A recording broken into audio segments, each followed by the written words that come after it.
It's time to eat. What are you hungry for? Sit down and get ready to consume an abundance of fantasy football knowledge from Ross Tucker and Joe Dolan. Feed me now.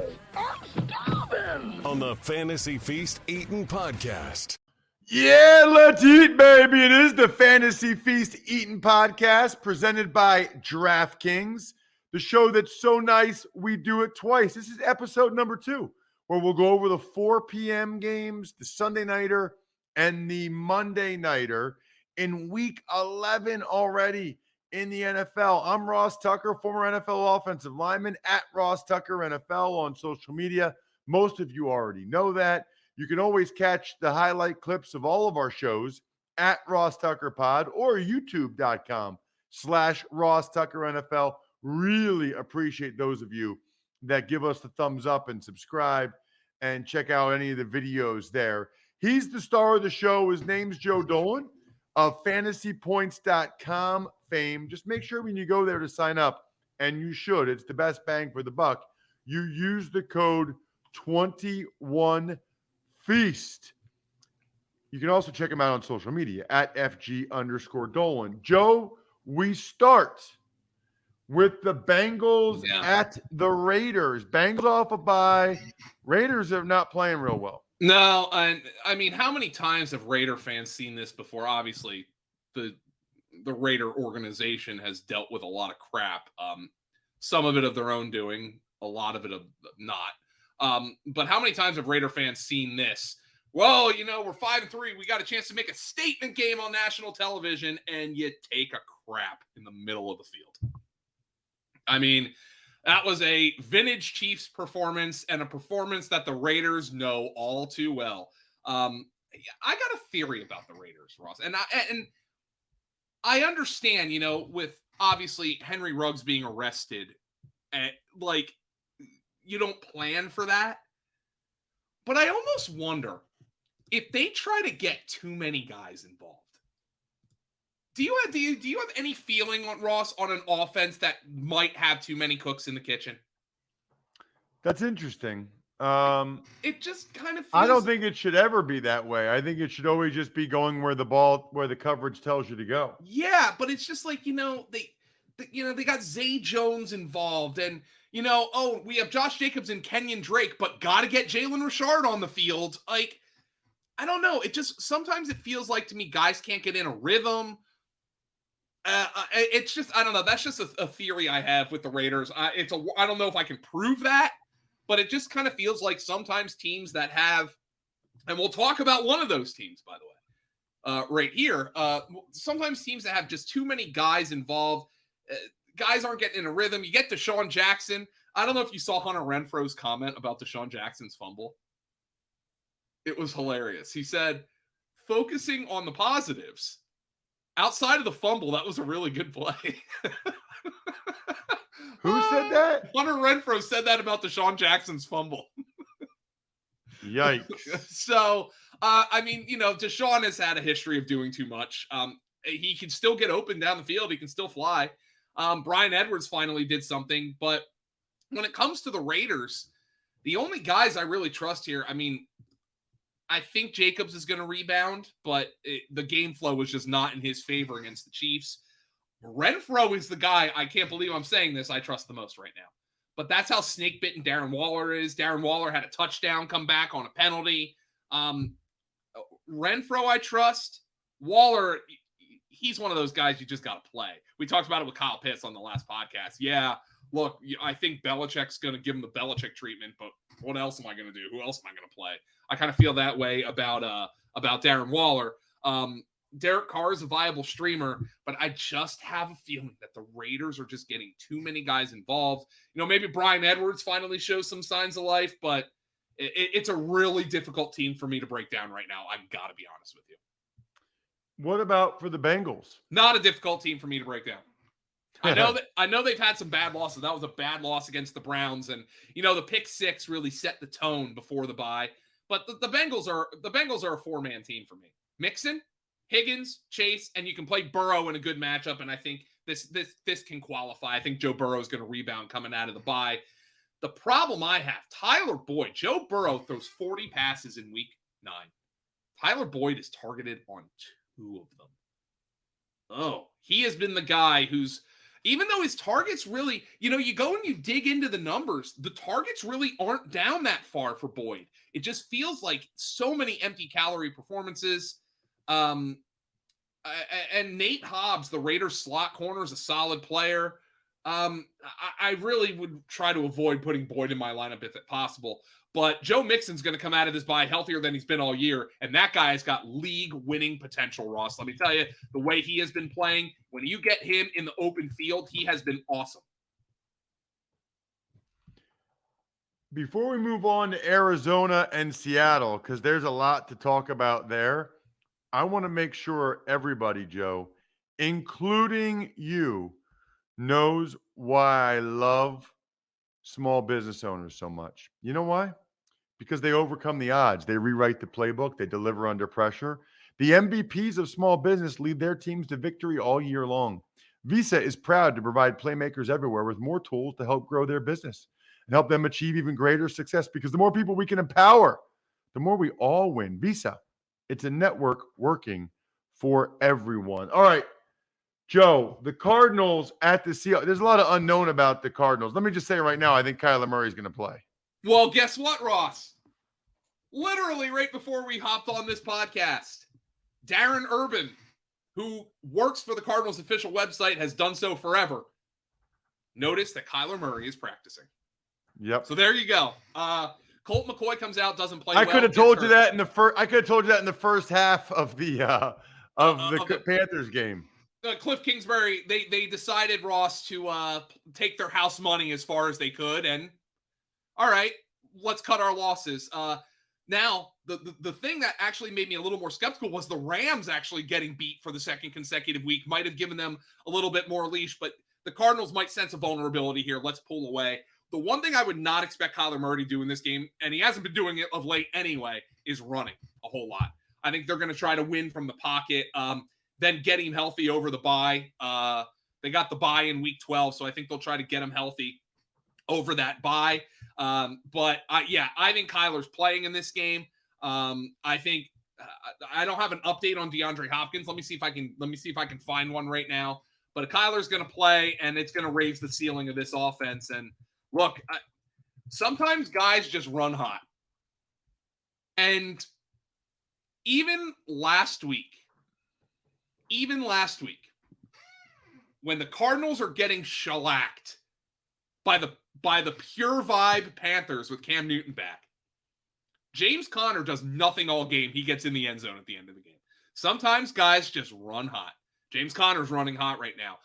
From what I'm seeing, no spotting of DeAndre Hopkins in the early going, but there is, DeAndre Hopkins is a guy who has played without practice in the past. So we'll keep an eye on that. But Kyler Murray getting work in, that is good news for the Cardinals as they look to come off their tough loss against the Carolina Panthers. Next game up, we got to talk about the Seahawks first. Yeah, so because Russell Wilson, they got goose-egged, Joe. For the first time in Russell Wilson's career. And what did Pete Carroll do after the game? Got to run the ball. Russ, if you're ever going to cook, it's going to have to be in a different uniform, my friend. Unbelievable. DK Metcalf gets thrown out of the game, tries to check back in. Tyler Lockett, Russell Wilson's just targeting him down the field, and nothing's happening. I think they're going to be okay. I think things are going to be better for the Seahawks. I'm still playing Metcalf and Tyler Lockett. One guy to keep an eye on, though. In Russell Wilson's starts, Gerald Everett has really started to come on as an option. But I'm burying the lead here. The Seahawks are going to run the ball more.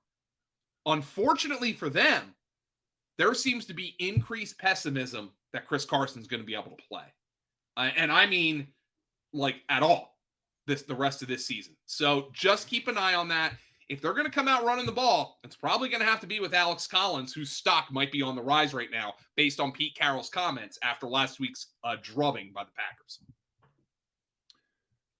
The Cowboys are at the Chiefs. And I'm going to talk to Greg Cosell tomorrow, Joe, about Patrick Mahomes and the Chiefs offense because he was awesome. In fact, he had the DraftKings Performance of the Week presented by Bacardi Spiced Rum.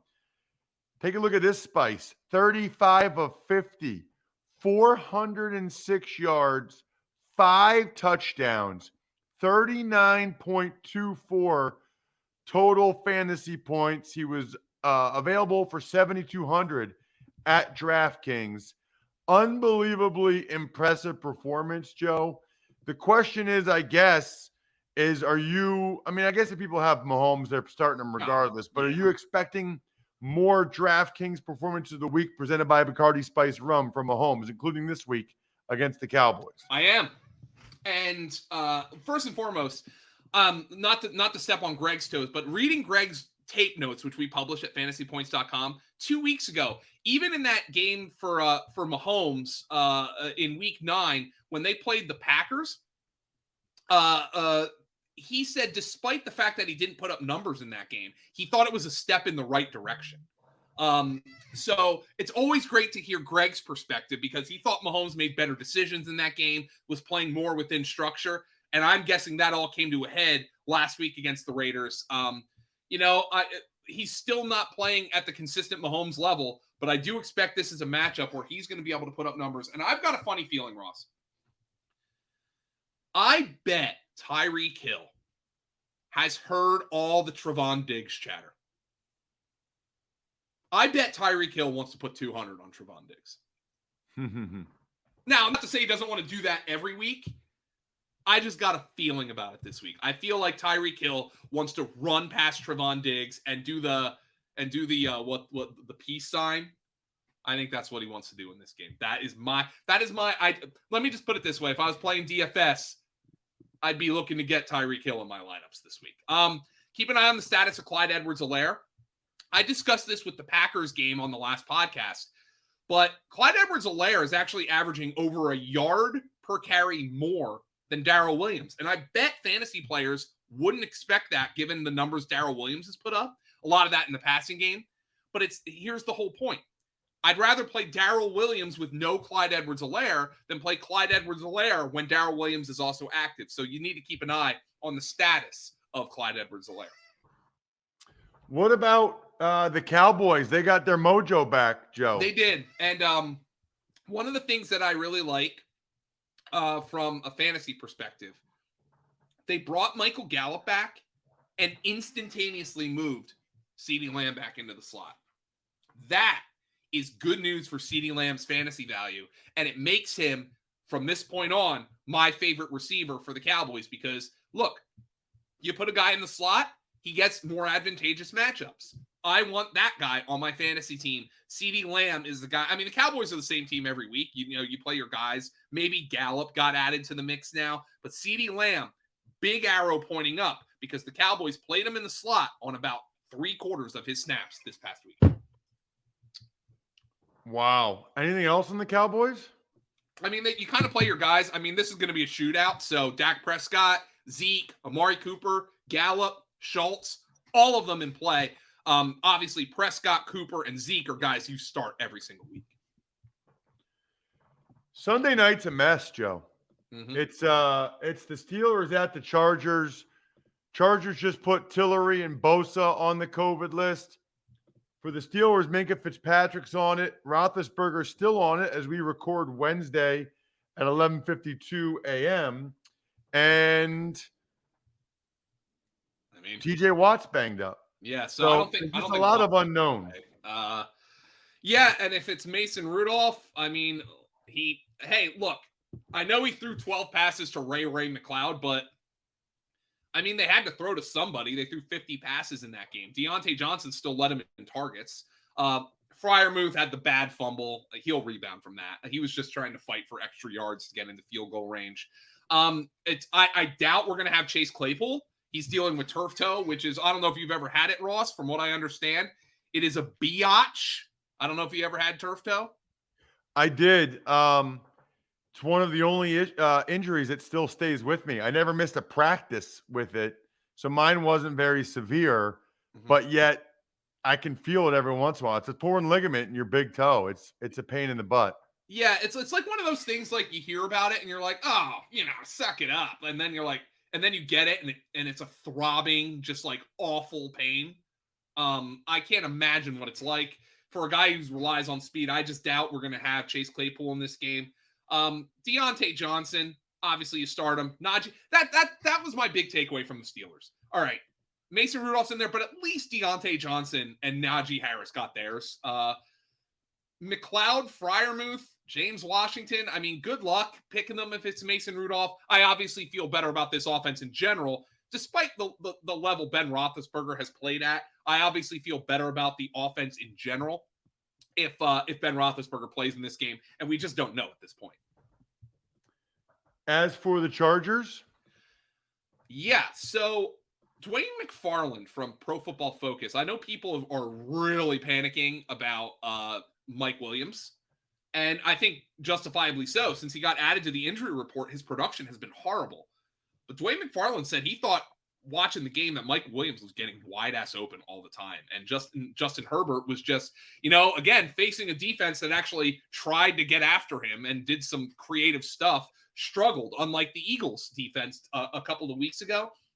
And right recently, it's kind of been just like all Keenan Allen for Justin Herbert. And Austin Eckler. I would think the Chargers throw the ball every week, but I would think this is a week to try to get Austin Eckler going. The Steelers just got their butts whipped on the ground by the Lions last week. See if maybe the Austin Eckler can get you going here, help you establish some sort of consistency on offense, so Justin Herbert isn't dropping back so much and isn't being put into mistakes, isn't getting hit. Obviously, things are better for Justin Herbert this week, though, because TJ Watt is injured and Joe Hayden is banged up as well. So keep an eye on his status as well. Also, you need to keep an eye on your battery, especially as we get into the cold winter. And then you got to go to AutoZone. Why? Because they're number one, America's number one battery destination. They've got the proven tough Duralast batteries. They've got an extensive line of replacement batteries ready to fit your specific needs based on your make and model. Then the replacement battery started at just $79.99. So you can upgrade your battery without breaking your wallet. They have free battery testing and charging. Sometimes you might think it's your battery, but it's really your starter or your alternator or whatever. AutoZone also has that free battery charging. So if you just need a charge, they can help you with that too. Need I say more? The proof is in the pudding. Next time you're in need of battery help, or to get your battery ready for harsh winter weather, start at AutoZone, America's number one battery destination. Get in the zone, AutoZone. Joe, who's getting in the zone Monday night as the Bucks host the Giants? The Saquon is back, Ross. Unfortunately, welcome back, Saquon. Here's the Bucks run defense. If he's going to get it done, it's going to have to be through the air, and I expect he will. Daniel Jones, before the Giants bye here, week 9, threw 20 passes. 5 of the 20 were directed at wide receivers. 3 to Kenny Golladay, 1 each to Kadarius Toney and Darius Slayton. Sterling Shepard did not practice yesterday, so let's keep an eye on his status. Golladay, a week healthier. All right, he's like a wide receiver 4 for me. Kadarius Toney, until they get him more snaps and more routes, he's a wide receiver 4. I don't like this matchup for the Giants overall, Ross. I got to be honest with you. I think the Buccaneers are going to be pissed off. They lost to an inferior team. Saquon, if Saquon plays, which it looks like he will, you got to play him. I mean, you have to. Devontae Booker had been putting up some big numbers, especially in the passing game. That's where I think Saquon can make his impact. But the Giants are a wait-and-see team for me on the rest of the way. I think Kenny Golladay and Kadarius Toney are fringe wide receiver options against a team that I am absolutely certain is going to be mad after an unexpected and embarrassing loss. Yeah, what about the Bucks offensively? Leonard Fournette is still a bell cow. I mean, they're playing from behind that entire game against Washington. Now, I don't think that's the case in this game, but they're playing from behind that entire game. And Gio Bernard is like nowhere to be found. He gets four opportunities, and Ronald Jones doesn't even play. So Leonard Fournette is the Bucs running back in every single situation. I'm a little surprised Mike Evans hasn't gotten more targets in the absence of Antonio Brown and Gronk. Obviously, this is where we're recording this on Wednesday. The Bucs don't even have to put out an injury report until Thursday. We'll see what's going on with AB and Gronk. I'm skeptical on AB. I think somebody noted he might have had a ligament injury, which doesn't sound good to me. But I think Chris Godwin, Mike Evans have to be in your lineup. I mean, Mike Evans has been disappointing, but those two, Leonard Fournette and Tom Brady, are all in your lineup, and I think Brady is going to be PO'd. I think he's going to have a big-time game against the Giants. Yeah, I think he will be locked in as well, Joe. I agree. Make sure you check out Joe on social media at FG_Dolan. His content's terrific over at fantasypoints.com, where you can use the code 21Feast for a discount, and you should. I'm at Ross Tucker NFL. I usually retweet all of our shows, but you can also hit us up at Ross Tucker Pod. And you can always watch the show or the highlight clips of this and other shows, youtube.com/Ross Tucker NFL. Don't forget, if you want the free Madden, myfrontpagestory.com. I'm stuffed. We're done. Thanks for listening to the Fantasy Feast podcast. Make sure to also subscribe to the Ross Tucker Football Podcast, Even Money, Business of Sports, and the College Draft. All available at Apple Podcasts, rosstucker.com, or wherever podcasts can be found. A lot of times on the show, I mentioned DraftKings. Here's what you need to know. You got to be 21 or older, New Jersey, Indiana, or Pennsylvania only. New customers only. Restrictions apply. See DraftKings.com/sportsbook for details. Gambling problem, call 1-800-GAMBLER, or in Indiana, 1-800-9-WITH-IT. By the way, if what I was talking about included a deposit bonus, doesn't always, sometimes it does.